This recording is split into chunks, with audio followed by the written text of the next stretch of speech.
All right, welcome to Bet the Edge. I'm Jay Croucher here with Drew Dinsick. We're recording late Tuesday afternoon, soccer-themed episode today. We're recording as Man City have just taken the lead over Brentford. That match is in the 78th minute right now.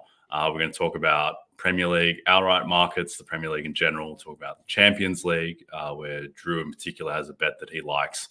And then we'll close out with some soccer nonsense that I'll get to. But let's start off with the Premier League. Man City are minus 120 as we speak to win the league. Liverpool are plus 200. Arsenal are plus 400. And then no one else is going to win the league. So those three teams, is there anything that's appetizing to you in the Premier League at the moment? Well, this is always interesting because now that football's over, it's fun to just sort of click through the major markets, see where the liquidity is. Where will they take a big old bet on one click right now? And in the futures market, it's the election and it's the Premier League. Those are the two that they want the big bucks on.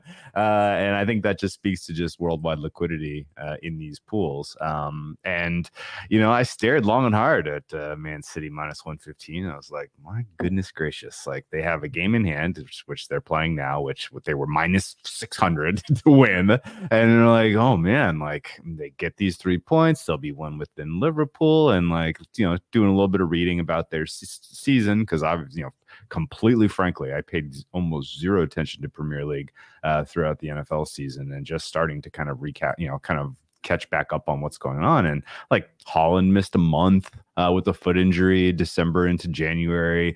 Kevin De Bruyne has been a little bit on and off in terms of availability. And it seems like they're doing what they did last year, where they're trying to ramp into the close here and be kind of the dynamic dynamo team that was expected preseason. Because, you know, realistically, like this is deja vu all over again.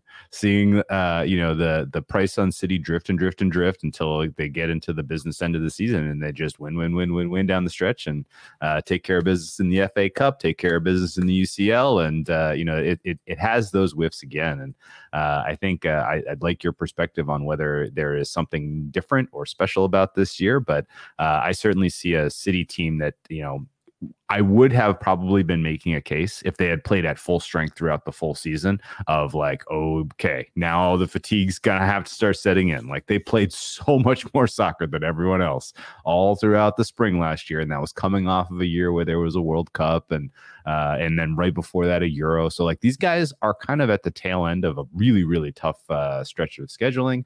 You know, but that said, the fact that some of their key players missed a bunch of time in the middle of the season, I think portends well for them to close the gap. Now, you look at what's going on specifically with them statistically, like Haaland is on another level right now as just a goal scoring XG monster. Like I can't even remember another guy who's generating almost 1 XG per appearance in you know, in at this level of play, and it's pretty amazing to watch. And you know, that said, like the midfield does look like it has some cracks. The defense is definitely, you know, kind of shown some you know, suspect performances as you look down their past performance sheets. So it's there's probably something that I'm missing as to why you know, they're willing to write such a big number on Man City ultimately getting this across the finish line. But right now, I would think that the likelihood that they are minus 200 or better in almost every remaining match in the Premier League slate, I think is high. And so I'm not exactly sure what derails this team from being the you know, being at the top of the table at the end of the year for another consecutive year. Yeah, so there's a couple things. One, Man City are clearly the best team overall in terms of team strength. When they played home to Liverpool a couple of months ago without Kevin De Bruyne, who I think is the best player in the Premier League, and Liverpool were almost at full strength. I think Andy Robertson might have been out, but Man City were minus 140 win in that matchup without the best player in the Premier League. And I think the big thing with this race is that like this Liverpool team is not as good as previous iterations that challenged City. I think it was instructive that the market price when they played Arsenal was basically saying that they were equal to Arsenal, and Arsenal have not been in that tier really with City, even though they made a run at the league last year. Now, Mo Salah was out of that game, but this Liverpool team it seems more rickety. They're getting lucky in terms of their XG.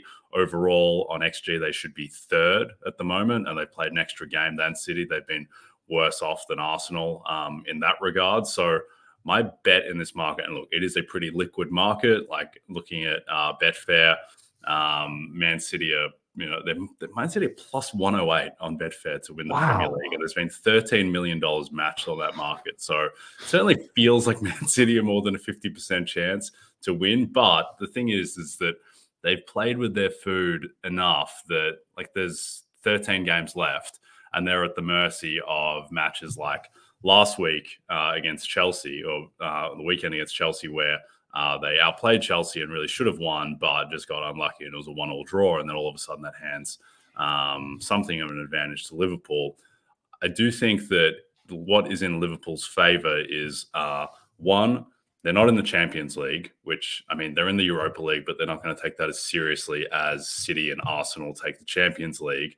And then secondly, when they play Man City, which I believe is at the start of March, it's March 10. They play Man City, and that game is at Anfield. So that is handy for them, but I just don't think they're that good at the moment. And I think Arsenal, I would feel better about Arsenal's chances. And Arsenal, I think, are in better form than Liverpool at the moment. But the fact that Arsenal have to go to the Etihad to play City in the return fixture after they did beat them at the Emirates in the first go-around. But the fact that that game is at the Etihad, don't feel great about Arsenal's chances there. So if I was betting this market, and again, like I'm not piling into this market, this is a tough market to beat, my bet would really just be the no side of Liverpool and go to war with Man City and Arsenal. And you're getting, minus 200 type of range on that type of bet. Yeah, that sounds fair to me. And I guess just to add, like, it's worth noting that both Arsenal and City are going to be, they're in some pretty meaningful, important fixtures in the midweek here with Champions League kind of being contested, whereas Liverpool is not, right? And so if any kind of advantage exists in, Liverpool being sharp against, again, that March match stands out because, City's going to be coming off of the back end of their qualifying match against, although it should be pretty easy.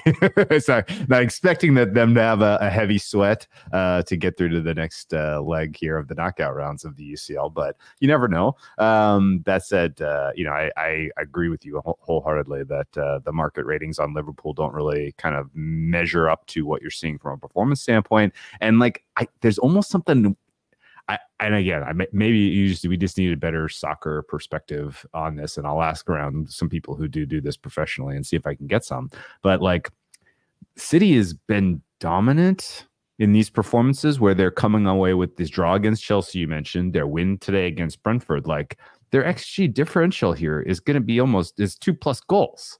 Like they're squeaking out with the late 1-0 win potentially, but the underlying metrics are saying this is still the team you think they are. The bullies of all of European soccer. So it's tough for me to say whether this is a decent buy low on City because of that.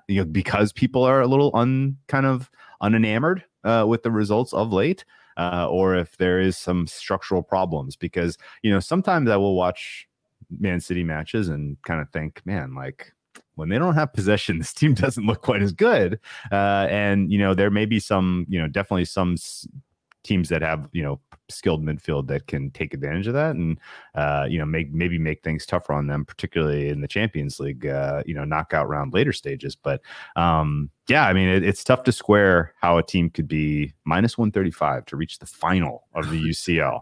And then minus 120 to get through where you effectively have a co-lead with only 13 matches remaining in the Premier League. So this is a tough one to square. And honestly, with the fact that they have kind of already gotten through the portion of their schedule where they had some bad injury luck, and now that these guys look all fit and all should start to play closer to their statistics, we should start to see some 4-1, 4-0 type of results here coming up. And at that point, I think we could walk this one in. Yeah, look, City's not perfect. I think back, they played a really tightly contested match against Newcastle relatively recently, and like City they're a little bit slow in defense. They're not a perfect team, and Newcastle burned them on the counter with my man Alexander Isak, but they still pulled out the result in that match. They are the best team. They're the best team in Europe. I don't think it's particularly close. And we'll talk about their Champions League odds, but yeah, it doesn't feel like they should be plus 108 on the exchange to win the Premier League. Top 4 and top 6 markets. Now you can effectively pencil in City, Arsenal, and Liverpool for the top 4. And then it's really, there are 3 teams for one spot in that market: Tottenham, Aston Villa, and Man United.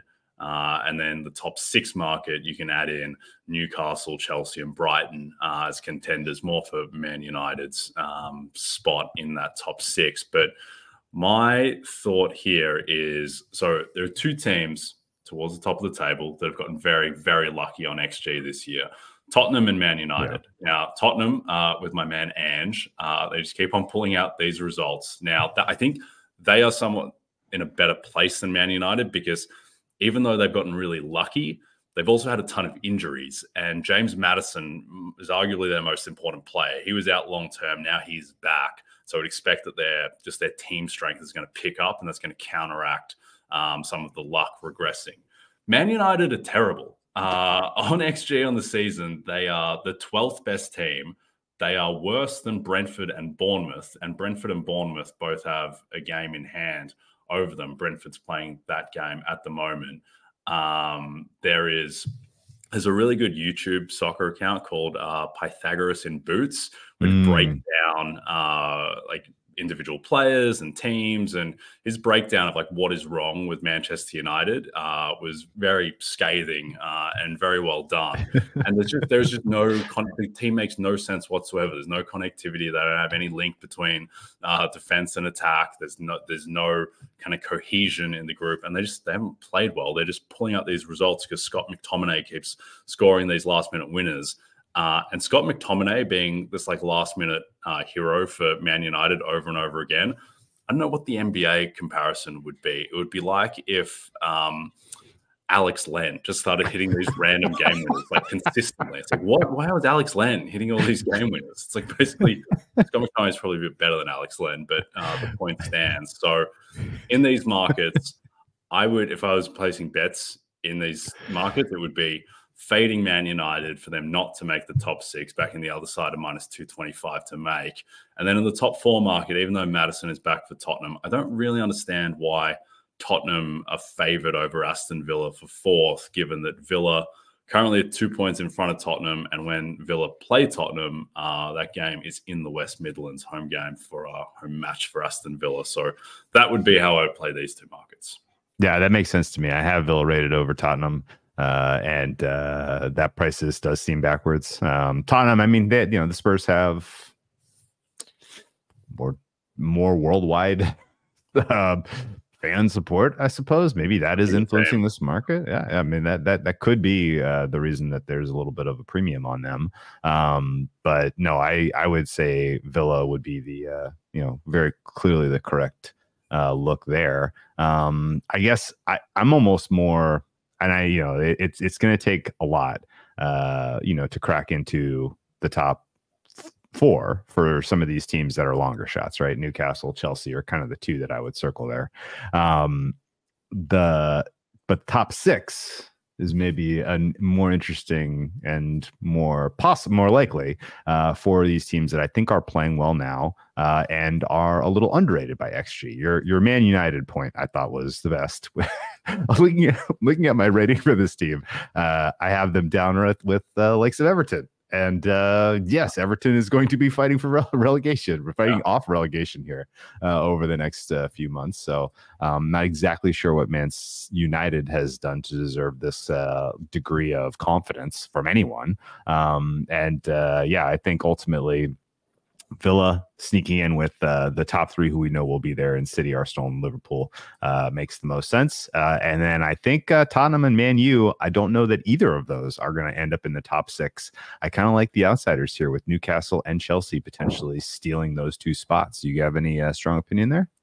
I think Chelsea are the most interesting team, maybe in Europe, from both like just what has happened to that club and how the turns that they've taken and how they've used the transfer market almost entirely to their detriment. The fact that Mauricio Pochettino is now randomly their manager, and the fact also, just from a betting perspective, that the market adores this team. And there's an excellent Twitter account called Consolation Goal at Wasted Galazzo, who is, I think, the best follow on soccer on Twitter, or one of. And he did a really good job breaking down how like the market just adores Chelsea.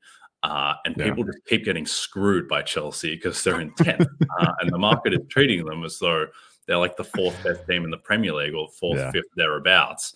And it's they're one of the strangest team compositions because they've spent, hundreds of millions of dollars or hundreds of millions of pounds on this team. And then you look through the lineup and it's like, where are the good players? You spent how much? Carlo Mudryk? What? So it's just, they're a very strange team. But I just think because the market adores them so much and that they do have what I like in terms of like variance in teams in soccer is when you have like one player who can just come in and then everything just kind of molds around them. So there's a few years ago, Bruno Fernandes comes into Man United. All of a sudden the team just makes sense. It's like a point guard. It's like Mike Conley going to the Timberwolves. All of a sudden everything just plays better. And I think with Christopher Nkunku on Chelsea, him coming in can have that type of effect because they were starting Nico Jackson at striker and he's just not ready for that. So I do think they're a team with upside and they're the type of team where you want to ride kind of tails with just because, they might continue to be bad, but the market loves them and they do have talent and they have young talent and they have Nkunku coming in. So there are reasons to buy Chelsea's upside. Yeah, I guess that's a very good explanation. Chelsea left a phenomenal amount of points on the field, on the pitch in the first 3 months of the season. And they are not playing like a top 4, top 6 team recently. Their expected goals differential is negative over their last 5 matches, which is really all of 2024 so far. And some of that is opponent based, but some of that is just in general a little bit of slippage. So I'm trying to cool off a little bit on my just in excitement for a team like Chelsea, who is priced as an outsider when the market is telling they're actually pretty good. And the expected points over the balance of the season would have them 6th. And just in general, like I think, there's upside there just because of legacy and money spent and intention, and so worth keeping a close eye on, surely. And but that said, a team like Newcastle maybe is a little bit more interesting because they have a little bit less ground to make up. People have forgotten about them as far as any kind of a meaningful contender for top 4 and top 6. They do have, they don't have a game in hand. I apologize, but they do have a little bit interesting, stretch coming up in terms of after this Arsenal match on the 23rd. So I could see them being a buy low after Arsenal potentially beats them head to head here coming up this weekend. Yep. No, I like Newcastle. I don't really understand why they haven't been better. And they started the year off really well. They've dealt with a lot of injuries, but they do still have upside. I think just macro-wise with these Premier League markets, I will say that like the outright, like who's going to win the Premier League, is pretty liquid and pretty hard to beat. These derivative markets, it's not like perfectly derivative is the issue in terms of their pricing. And they are generally a bit more vulnerable. Like, you're going to have a chance of beating like who is going to be the top London club or whatever than you're going to have of beating who is going to win the Premier League, because on top London club to finish in the top half, the bottom half. I bet those markets over the year, like top half, bottom half, there are often some just bizarre prices. And those markets don't have $13 million matched on Betfair like the outright does. So those are the ones to really dig into and solve if you want to be betting soccer, which more people may be and perhaps should if now that football season is over. But anyway, before we get to the Champions League, this Saturday, the Premier League is back on NBC and streaming on Peacock. Watch Man City continue their hunt for a fourth straight Premier League title when they take on Bournemouth. Coverage starts at 12:30 p.m. Eastern. Just one thing for some people, particularly those US-based, may not understand what like Betfair is in the exchange. It's basically instead of a book, you're betting against just other people who are putting up prices. So when I say that Man City are plus 108 to win the Premier League on Betfair, it just means that any person in the world who has Betfair access, they can just bet $7,000 straight away at plus 108 because someone has put that price up. So it is a fairly liquid market, just given that pricing will find efficiency because anyone can bet on it. You don't have to worry about limits or being banned from Betfair. And so it is somewhat or relatively efficient. Can you comment a little bit on also the total volume matched that's cumulative over the balance of the season? Yes. And you have a lot of professional groups who are treating this as a buy and sell market over the balance of the season. And so there's really there shouldn't ever really be stale prices because you're actively managing potentially a huge book here, right? Yep, absolutely. So, and look, the liquidity varies. Like there's not going to be nearly as much liquidity in the Serie A outright as there is in the Premier League outright. There's more attention on the Premier League. There are there are syndicates that, for a living and for their operation are betting into like golf outrights on Betfair. And there is a ton of liquidity on golf outrights in Betfair. And as someone who used to, set limits by market at a book as trading strategy, like if there was liquidity in Betfair as a price reference point, then our limits would just be infinitely higher because we have Betfair as a guide. And it just gives you a lot of confidence in the efficiency of your pricing. So naturally we're going to take way bigger bets on who's going to win the Premier League than we are on who is going to finish top 12 in the second division of the Spanish league, that type of thing. So things that are driven by Betfair tend to be just harder to beat because you don't have to worry about accounts. You don't have to worry about all that type of thing because there is efficiency found through a lot of syndicates betting that stuff, and just anyone can bet Betfair if you have access anyway. All right, the UEFA Champions League.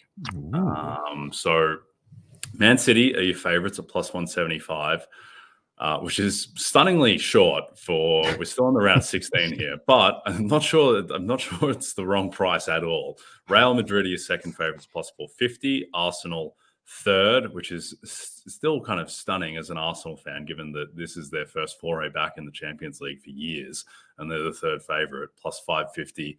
Bayern Munich are 7-1, PSG 12-1, Inter 14-1, Barcelona 18-1. I know you got a feeling about the top goal scorer market, but anything in the outright that you got any thoughts on? Well, I think if you're unfamiliar with what we're any of the stuff that Jay was mentioning, maybe worth setting the table a little bit here.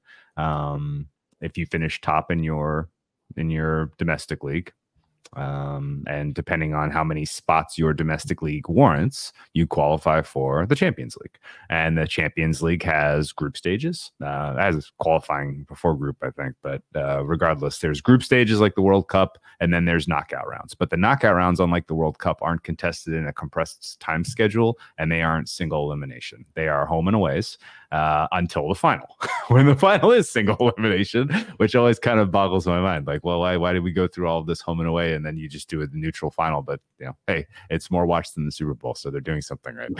The general knockout stages, as you mentioned, we're down to 16 teams. There's still some fat in the pool, I would say. There's some teams that you would think this is probably the end as far as their progression, and I would expect that kind of things get very interesting in round of 8. And we have no idea about path. So unlike a lot of others, kind of playoff knockout type of, environments, you can't really use path as an advantage, right? You can't pick on the weaker half of the draw because we really just don't know. Supposedly, they match up these teams randomly, right? Yeah. But whatever the case is, there's some very, very good teams remaining, and I think the way you laid it out at the top is fair. Manchester City is the gorilla in the room. They're your defending champion. Real Madrid has had kind of the most, I would say, the most significant, the most success at the Champions League level going back in the last 20 years. Is that a fair statement? Yeah, definitely. Yeah, Real Madrid is they're kind of built for this, more so even than they are for La Liga play, I would say. And the Bayern Munichs of the world who made splashes by bringing in Harry Kane are, they're trying, but in general are not measuring up based on what the eye test is telling you. PSG is definitely worth watching because they have potentially the best player in the tournament in Kylian Mbappe, and then everybody else after PSG on the board right now, I would say is pretty long shots to even get into the Final Four, let alone into the final itself. I would say that if I were Man City, I'm not really afraid of Real Madrid. They look like they've largely solved them. Bayern Munich also not spooking me much. In fact, Bayern Munich looks like a team that could get kind of punked early here. PSG similarly, like just not enough kind of quality competition in the domestic league to warrant being able to step up your game when you're going up against league competition. And I kind of, if I'm Man City, I think I'm fearing Arsenal the most out of this top five. Is that crazy? I mean, the Arsenal is, they're built to match up well. We've seen them go head to head. We've seen some pretty compelling results in favor of Arsenal over the last handful of years. Like this is, I think if Man City can avoid Arsenal in the knockout stages, they're probably, they're clearly the team to beat, and they probably march. I would give Arsenal a sincere look though at that price, and I'm not just saying that because I know you're an Arsenal fan. I honestly think like if there's a team that can get the better of Man City out of that top five, it's probably them. Yep, no, I don't disagree with that. And look, Arsenal they're in relatively good position. They got a pretty favorable draw in the round of 16 against Porto. It's difficult betting any of these teams in the outright when you don't know what the draw is going to be and if they're going to be coming up against the Man City monster in the quarterfinals or the semifinals. I mean, it sounds, well, maybe it doesn't sound weird to say. Like you want to play Man City in the final and not in the quarters or the semis because the final is one leg and there's just more variance for a weaker team to win that than beating Man City. It's at Wembley. Yes. Yeah. So that would maybe helpful for Arsenal. I would make one bet in this market, and it sounds crazy, but maybe it doesn't sound crazy. I think it would be Man City at plus 175 because I'm not sure if you roll over the advanced prices and the final prices. I'm not sure you're getting to plus 175 because, well, one, they're literally minus 100,000 to get out of round 16 because they handily dispatched FC Copenhagen in the first leg. And also, like going into that tie, they were minus 2,000 to advance, which is crazy. But the big thing in this Champions League, and I think in European soccer in general, is that all of the big teams this year suck except for Man City. Like Barcelona won La Liga last year. Now they're terrible. Their coach is leaving at the end of the year. I think they're fourth in La Liga. They're like behind Girona in La Liga. Napoli, who won Serie A, they have fallen off a cliff. I think they've been through 2, maybe 3 managers already this season. They just fired another manager. PSG lost players. They brought in a new manager, Luis Enrique. Kylian Mbappe is going to leave at the end of the summer. They're in a rebuild, and also they don't get any competition in their domestic league because they just have so much more money and resources than everyone else. So they played Real Sociedad in the first leg of their round of 16 tie, and even though they won the match, they were like really frazzled by Real Sociedad and their pressing because they don't have to deal with pressing in Liga because no one's good. No one can beat them. And we'll get to Liga in the last segment, but like, all of these teams are bad. I think the next 2 best teams are Real Madrid and Arsenal. Also, Bayern Munich are a disaster. They might sack their manager. They're likely going to lose the Bundesliga for the first time in a decade. So Madrid, I think, are probably the second best team, but they are missing Thibaut Courtois, David Alaba, Eder Militao. All these guys are gone. Other guys are dealing with injuries like Rudiger. Bellingham's being banged up. I don't think they're as good as last season, even though they have Bellingham now because they lost Benzema. They have all these injuries, and Man City destroyed them. last tournament. So I think if you roll over money lines, I'm not sure you're getting to plus 175 on Man City. I agree. The outsiders, Arsenal would be my bet, but again, like they're going to be such significant dogs to Man City if they have to play them in the quarters or the finals. So City would be my bet at plus 175. Yeah, I should have catched it. If you're taking a swing on Arsenal, you're literally just hoping that the draw gets you there, where you take on you get the one neutral match against City in London. And you're hoping that maybe something crazy happens and they just have a little bit of a sleepwalking moment in the semis, and you don't even have to play them. You could be the favorite in the final. That would be wild. But no, the way I want to attack this, and I agree, I fully agree with your breakdown of the global landscape of European club soccer. And there's a fun market for top goal scorer in Champions League. And right now it's a toss-up. There's 4 men tied for 5, Jay. But one of those men is Erling Haaland. And he is, again, going back to the top of the show, he is producing about 1 XG per appearance, which is phenomenal. That's elite. It's better than Mbappe by about 0.2, which is incredible, again, because Mbappe is playing at Liga. But the key here is that Man City right now, minus 135. Liquidity, high liquid pool.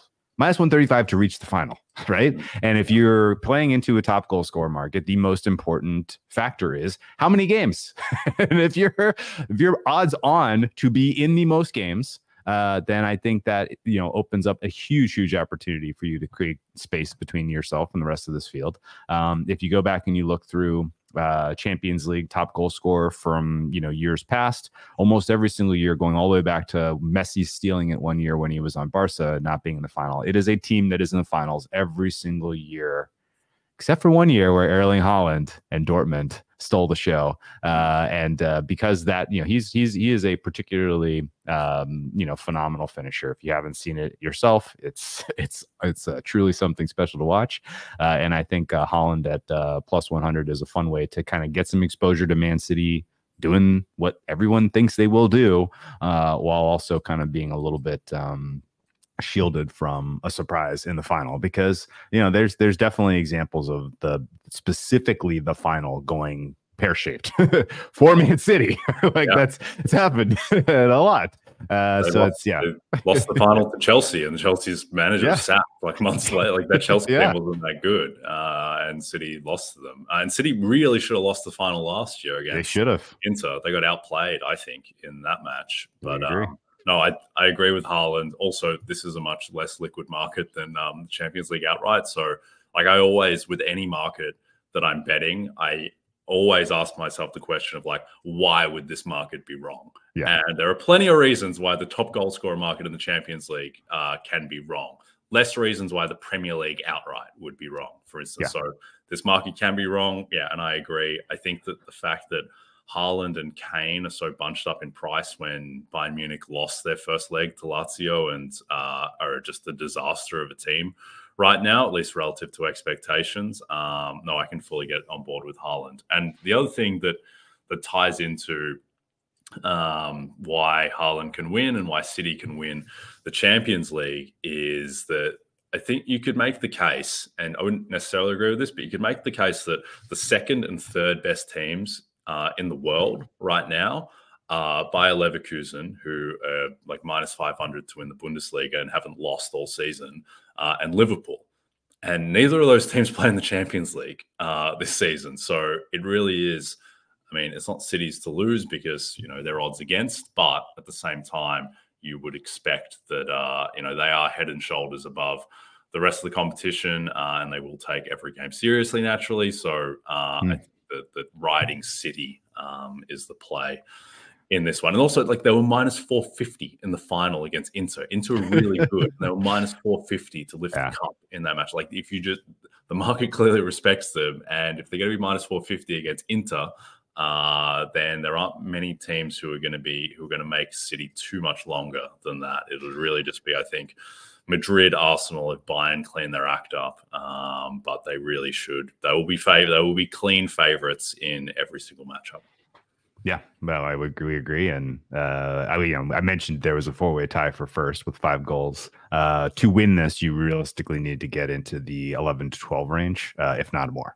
And 3 of the 4 folks in that race, 2 of them play for Atletico Madrid, who may be on their way out now.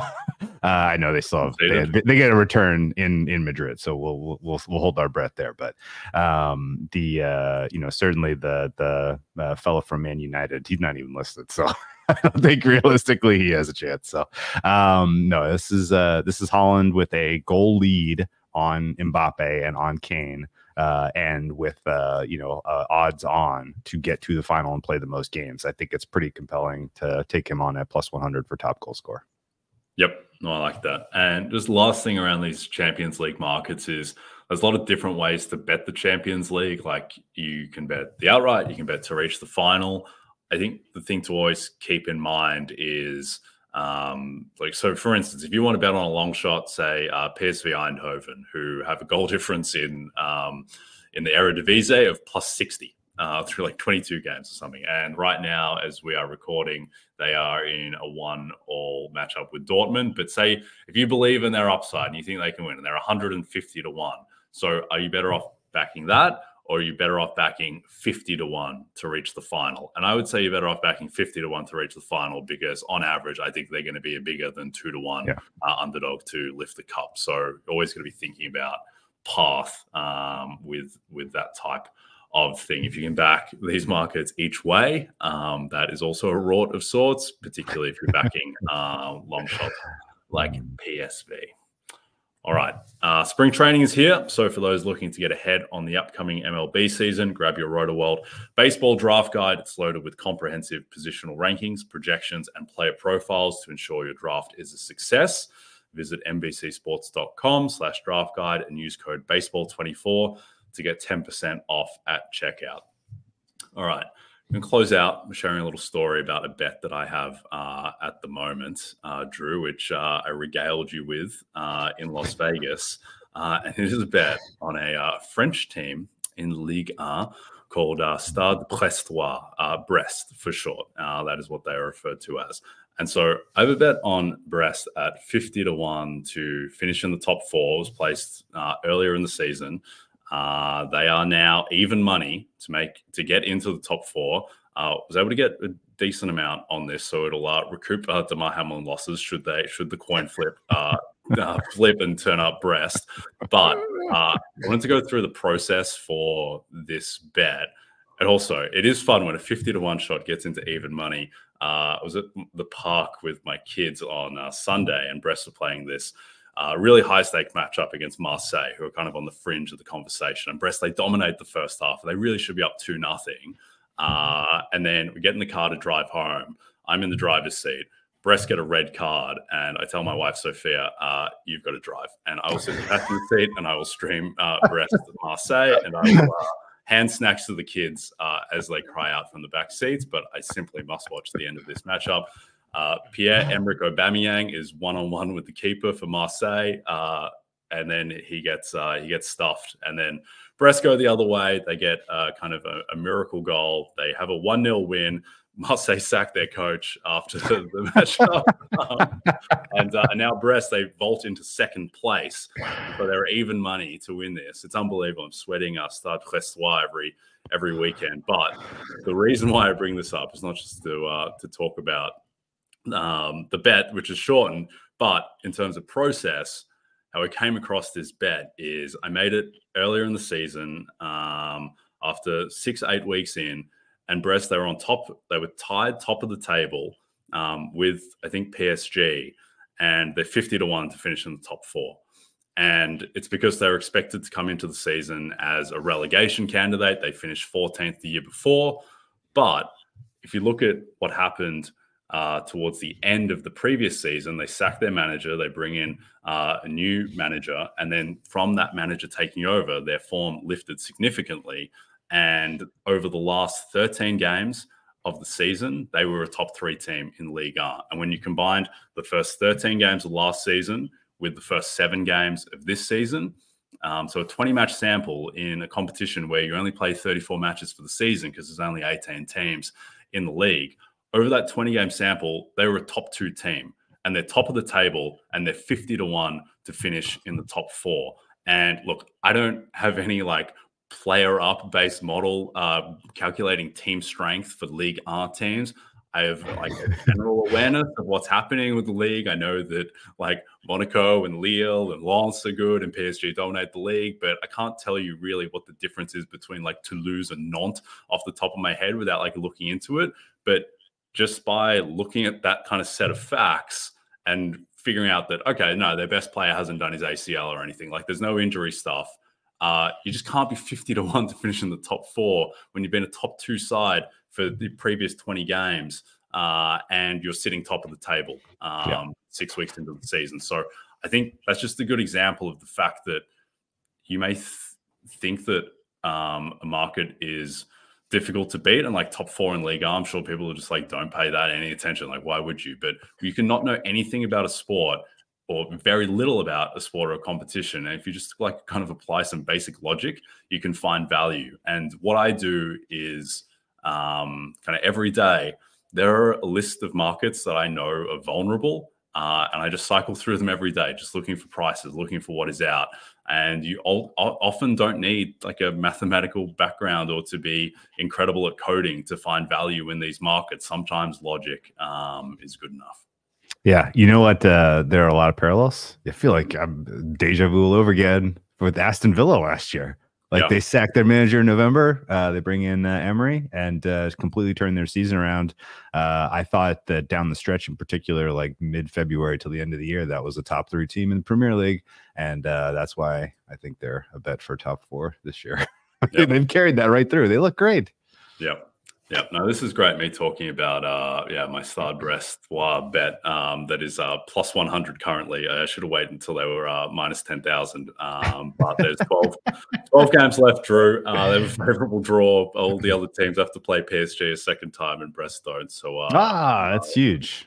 Yeah. So I'm sitting on that. But I do think it is, kind of a reminder that there are a lot of markets out there that are vulnerable, and you probably, for most people anyway, those are the ones to really investigate more so than, trying to solve how to beat NFL totals at close. It's all about kind of investing your time and resources in the right stuff. So hopefully the coin, lands on the right side for me here. Anything you're sweating at the moment, Drew? Anything off kilter? The Sabalenka got bounced in Dubai. Yeah. Oh, bummer. Very sad. No, not sad at all. No, that was a nice outcome. I got a decent chunk of Iga and to go back to back Doha, Dubai. She performed okay against Sloane Stephens coming through in straights. That's about the most interesting weird one. I got a couple of wild cards for baseball season. A couple of awards markets we may need your take on, but we can save those for March once spring training is kind of wrapping up. Okay, no, I like it. All right, we are done for now. Don't forget to check out NBCSports.com for more information to help you with your wagers. Thanks to those of you watching on our NBC Sports YouTube channel. If you're listening to us in podcast form, don't forget to rate and subscribe. And also a reminder to find all your favorite NBC Sports shows on Amazon Music. Just head to amazon.com/NBC Sports. From Jay Crouch and Drew Dinsick, we'll see you soon.